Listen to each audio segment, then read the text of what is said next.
salaadu waa waajib jamaaca inaad ku gudataa baana fiican oo jamaacaadka xaadirto inaad dadka baryinna waa waajib oo aad xoogsato ummaddu inay faa'id soo saarto dheeraad inay soo saartana waa wax loo baahan yahay haddii aynu idhaahno ummadoo dhammi ha wardido wardiga ha qaadato ha wardido haye inta ugu yaree lagu noolaan karo un markaad soo qabato fadhiiso oo dadku marka ayuu cilmiga yaan dhakhtar la baran oo yaan falag la baran oo yaan xisaab la baran oo yaan handasa la baran oo yaan chemistry la baran oo yaan physics la baran waxaasoo dhami waa adduunka faanigaa bay ku tacalluqaan haye natiijadu maxay noqonaysaa waxaa soo baxaysa ummad dhammaanteed foqora ah dhammaanteed jaahilka aan nolosha adduun say u maamusho dhammaanteed bugta oo wax daweeye aan loo haynin yacni waa dadka ku dul nool parasites baa soo baxaya dad bashariyada kale ku dul nool waxaa loo baahan yahay wuxuu weeyaan waacidu lahu ma istatactum min quwatin wa min ribaat الخيل ترهبون بها عدو الله وعدوكم بالليل وكيف تعد هداد جهل يبقين وضحيه كيف تعد هداد جهل يفقر وضحيه ساشي سويدين تلي وحويان مركا نوعا هدي لون نولاده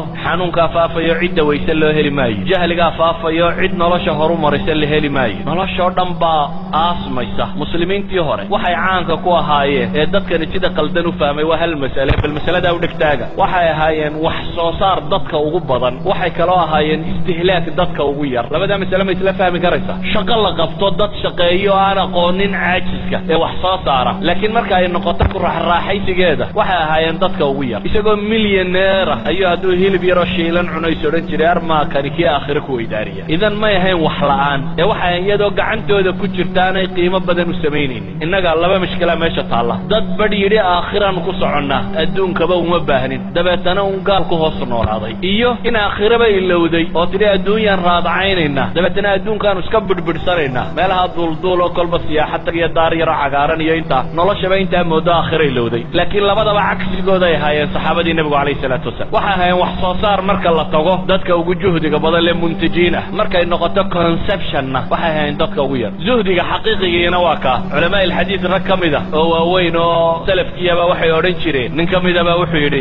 ardadiisa isagoo la dardaarmaya wariyaadeen anigu walaalahay baan ku kornoolo wax la cunaa buu yiri idinka waxaan idin kula talinayay xoogsadaan buuleeyay taayirtiin xoolo dhaqda waa nin muxaddisiinta waaweyn la yaqaan kamida muxaddisiintu waxay caayi jireen ninka dawladda lacag ka qaata ama se xadiiska ku xoogsada muxaddisiinta qaar baa jiray aan lacag ba haysanin dadana waxay oran jireen idin sheegayna xadiiska idinka wax nasiiyo mooyaan marka lacag la siiyay in xadiiska sheegi jireen marka ahlul xadiiska markay ka waramayaan ragay maagaan bay ku jiraan oo yiraahdaan xadiiskoodii bay ku xoogsadeen idan waxay nici jireen hatta inay diintu wadiifo ka noqoto wala professor banay wala ustaad banay wala waxa kan banay malihi ma banaana laakiin waxa aan tilmaamaya iyaga aragtidooda waxay ahayd inuu wixiisana xoogsado cidina aanay u manna sheegan marka la dawlad wala shicib wala qofna aanu u manna sheegan isagoo gacantiisa wixiisa ku haysta inuu isagu wax sheega hadana isagoo inuu dadka u manna sheegto cilmigiisa waa aakhira iyo ajar ku helo muuminka xaq ah marka waxa weeyaan waa adduunka ka intaajkiisa iyo wax soo saarkiisa uu ugu sareeyo istihlaagiisa iyo qooqiisuna uu ugu yar yahay oo hadaa see loo oranayo xoolaha badan la shaqeynaya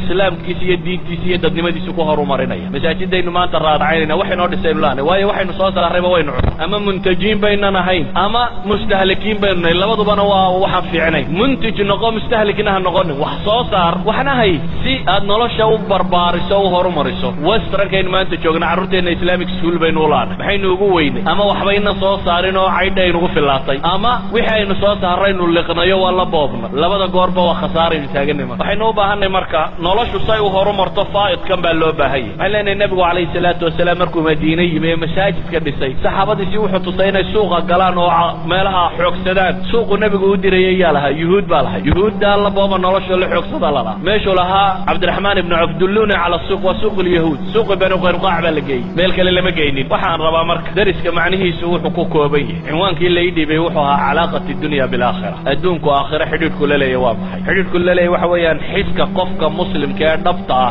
adduunku waa طريقي aakhira loo marayay haday cibaado tahay nolosha dhan buu cibaado warka xoogsiga xalaasha ay cibaadadu kamidi marka dambe ilaahay dartii loo bixiyana cibaadadu kamidi kafaafka aad noloshaada adigu dabari kartaa cibaadaday kamid bariyado aad iska dayso aan social wax weydiisan cibaadaday kamid inaad isku filaata cibaadaday kamid qofka muslimkii inuu noqdo model lagu daydo cibaadaday kamid qudwa xasana inaad noqoto cibaadaday kamid in marka tusaale la soo qaadanayo aad adigu noqoto qofka modelka xumaha loo qaatay ciida ku nool diin yariday kamid bal dadkii aan rabay inaynu model u noqono haday iyagii adiga ku yasaan waa diin yari hadaynu inagu noqono dadka diinta ka hortaagan idan waxa aan rabaa inaynu u fahamno waxa weeyaan adduunka ha jeclaan gacantaada ha galo laakiin qalbigaaga geli adduunkuna ha noqdo طريق aakhire lagu gaadho wallahu a'lam billahi tawfiiq assalamu alaykum